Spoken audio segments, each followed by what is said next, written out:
মানব সভ্যতার ইতিহাসে একটি কলঙ্কজনক রাত, একটি মুক্তিকামী নিরীহ জনগোষ্ঠীকে নিশ্চিহ্ন করে দেওয়ার ঘৃণ্য অপচেষ্টা। উজাড় ছাত্রাবাস, বসতি, নিশ্চিহ্ন জনপদ স্থাপনা, মানবতার ইতিহাসে একটি ঘৃণ্য অধ্যায়ের শুরু।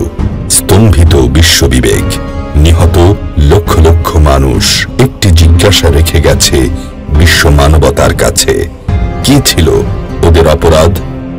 মননে, সংস্কৃতিতে, সম্পদে সমৃদ্ধ একটি জাতিসত্তা হাজার বছর ধরে বিভিন্ন ধারায় ঔপনিবেশিকতার জাতাকলে পিষ্ট। ঔপনিবেশিকতার চূড়ান্ত প্রহসন স্বাধীনতার নামে ধর্মভিত্তিতে সৃষ্ট দুই অংশে বিভক্ত পাকিস্তান। বাংলার মানুষের মুক্তি আসেনি, এসেছে ভাষা সংস্কৃতির উপর আঘাত, সম্পদ লুটের পালা। বাংলার সংগ্রামী মানুষের প্রতিবাদ প্রতিরোধে 1971-এ যখন বাংলাদেশ একটি ন্যায়ভিত্তিক ক্ষমতা লাভের দ্বার প্রান্তে, নতুন চক্রান্তের শুরু 25 মার্চের কাল রাত্রে গণহত্যার মধ্য দিয়ে।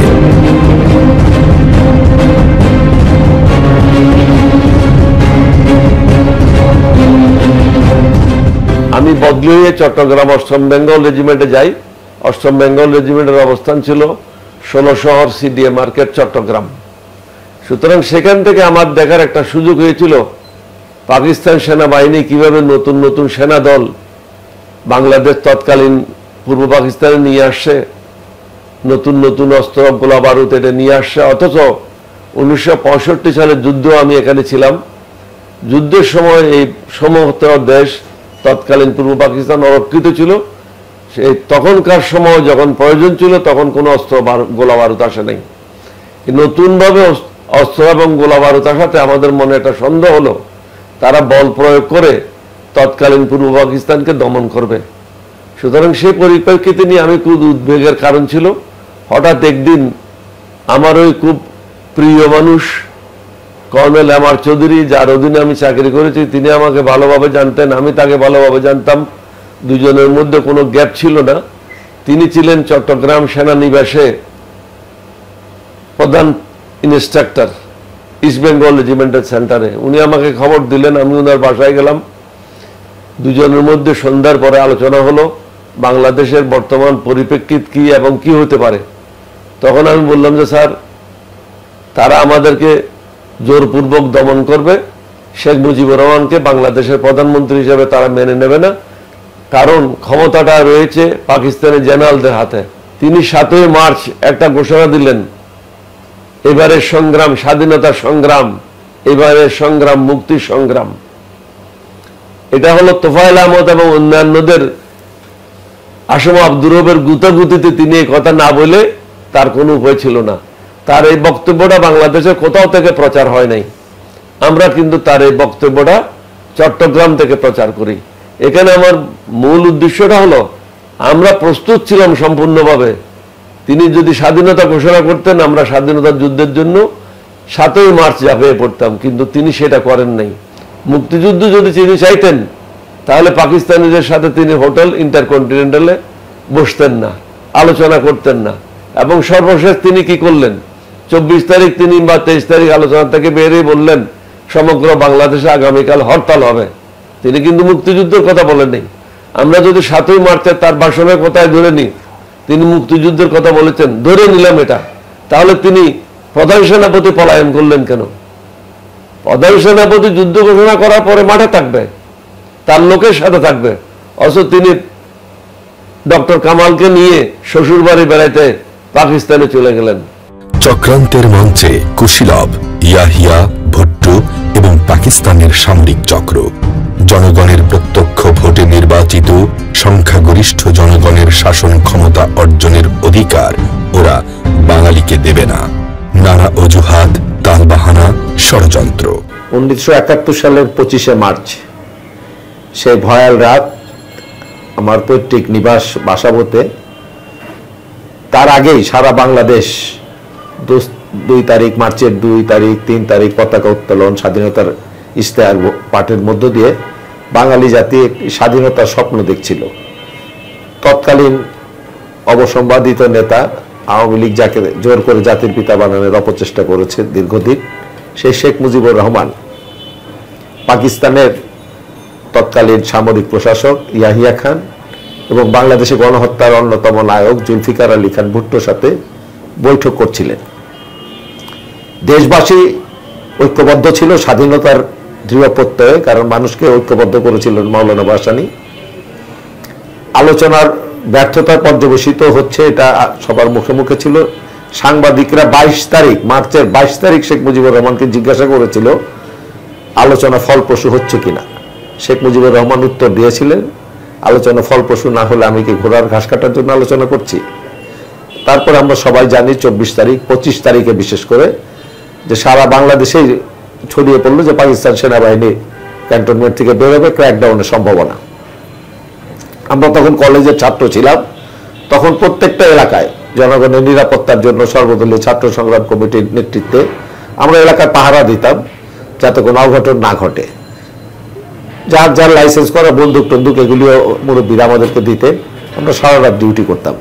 এবং 25 তারিখ সন্ধ্যার পর থেকেই থমথমে আবহাওয়া, চারিদিকেই গুজব অথবা সত্য পর্যায়টা সত্য পর্যবেসিত হয় যে পাকিস্তান সেনাবাহিনী বাড়াচ্ছে, আজকে আক্রমণ হবে।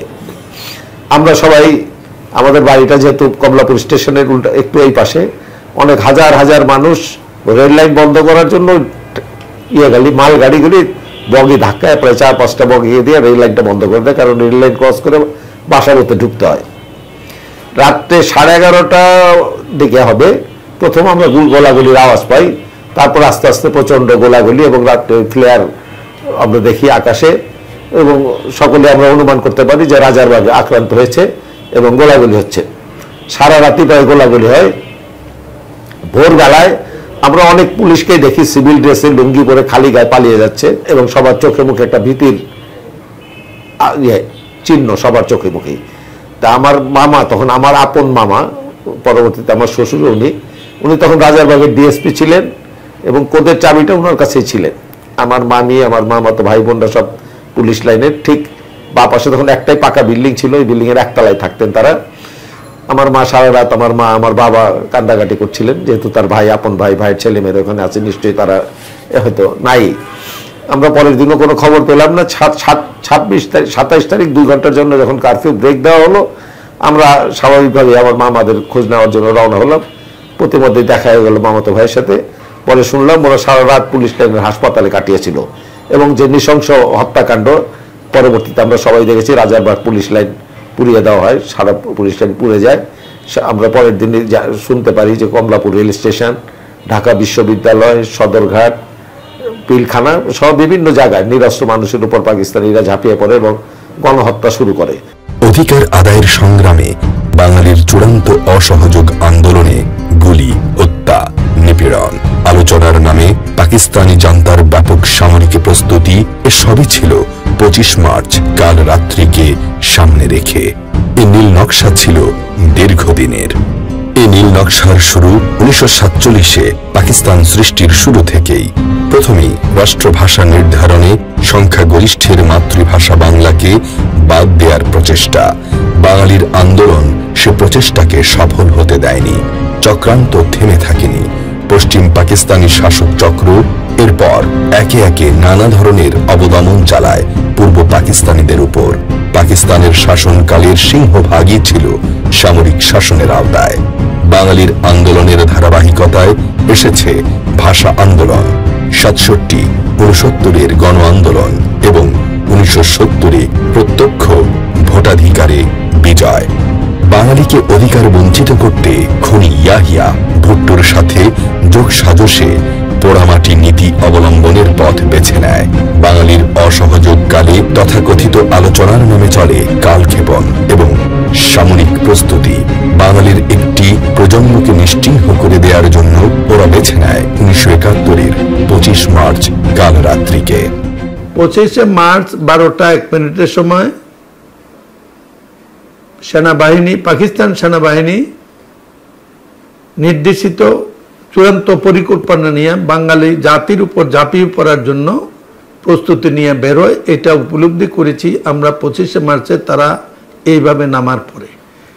ওখান থেকে শুরু করে যত ব্যারিকেড ছিল, গাছ ফেলছে মানুষের, আওয়ামী স্বেচ্ছাসেবকরা রাস্তায় পাহারা দিয়েছে, যাকে যেখানে পেয়েছে ব্রাশ করে গুলি করে মেরেছে, ওয়েবারই মেবি। মারতে মারতে 12টা, 1টা, 1:30, 2টার দিকে এসে তারা ইউনিভার্সিটি ক্যাম্পাসে ঢুকে। ক্যাম্পাসে প্রথম টার্গেট ছিল জৌলক হল, যেটা ইকবাল হল ছিল, জগন্নাথ হল, যেটা দারুল ছিল। এই 2 হলে যে যাদেরকে পেয়েছে একজনকে জীবিত রাখে নাই। তারপরে বিশ্ববিদ্যালয় ক্যাম্পাসে জিসি দেবের বাসা, তখন জনের প্রবেশ, ওনাকে মানলো। আরও ধরেন যেখানে যাকে পাইছে 2 হলে জগন্নাথ বলে তাদের কেউ করে এখানে, এবং বিশ্ববিদ্যালয় অন্যান্য প্রকৌশল বিশ্ববিদ্যালয় মেডিকেলও গেছে। তবে জৌলক হলে যেভাবে গেছে বা জগন্নাথ হলে যেভাবে গেছে, এইভাবে অন্য হলগুলোতে এতটুকু এক্সটেন্টের কথা আমি শুনি নেই। দেশটা পাকিস্তান, মারছে মুসলমান, দাফন পর্যন্ত হতে দেয় নাই। সেদিনই হয়েছে পাকিস্তানের দাফন। স্বাধীনতা 16 ডিসেম্বর করে 20 মার্চ যেটা হয়েছে, সেদিনে পাকিস্তান শেষ। এরপর একটা প্রক্রিয়া, ওই বিভৎস চিত্র বর্ণনা করার মতো মানবিক মনোবল আমার নাই। আমি যা দেখেছি এটি হজম করতে বহুদিন লেগেছে। 1971 সালের 25 মার্চ ছিল চলমান অসহযোগ আন্দোলনের 24তম দিন। ইতোমধ্যে পাকিস্তানিদের গণহত্যার প্রস্তুতি সম্পন্ন হয়েছে। দেশে একটা থমথমে অবস্থা, সবার মনে আশঙ্কা কিছু একটা ঘটতে যাচ্ছে, যা অনভিপ্রেত। ইয়াহিয়া সেদিন সন্ধ্যায় গোপনে ঢাকা ত্যাগ করে। মধ্যরাতে পাকিস্তানি বর্বর বাহিনী অপারেশন সার্চ লাইট নামে নারকীয় হত্যাযজ্ঞ চালায়।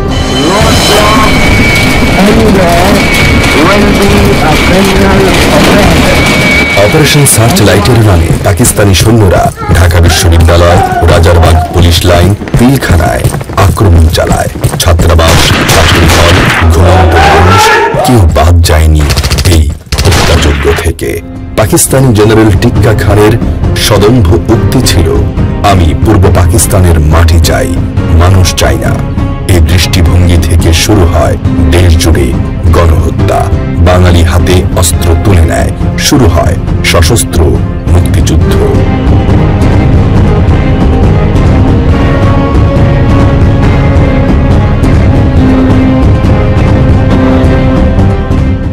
ভারত চেয়েছিল পাকিস্তানকে দ্বিধা বিভক্ত করতে, আমরা চেয়েছিলাম বাংলাদেশ স্বাধীনতা।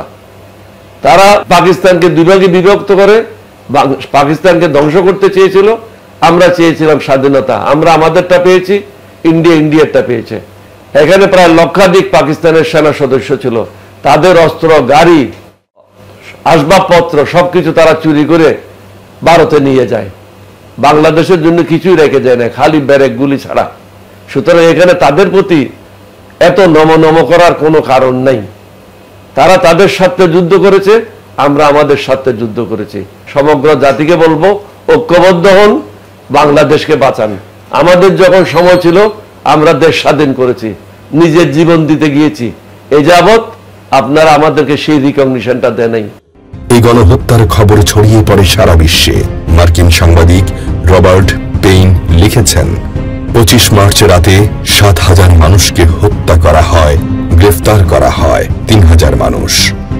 এরপর গণহত্যা ছড়িয়ে পড়ে সারা দেশ জুড়ে। লুট, অগ্নিসংযোগ, ধ্বংস ছিল তাদের নেশা। রাস্তায়, মাঠে ঘাটে পড়ে থাকা মৃতদেহ শেয়াল শকুনের মহোৎসব। বাংলাদেশ হয়ে ওঠে মৃতের ভূমি।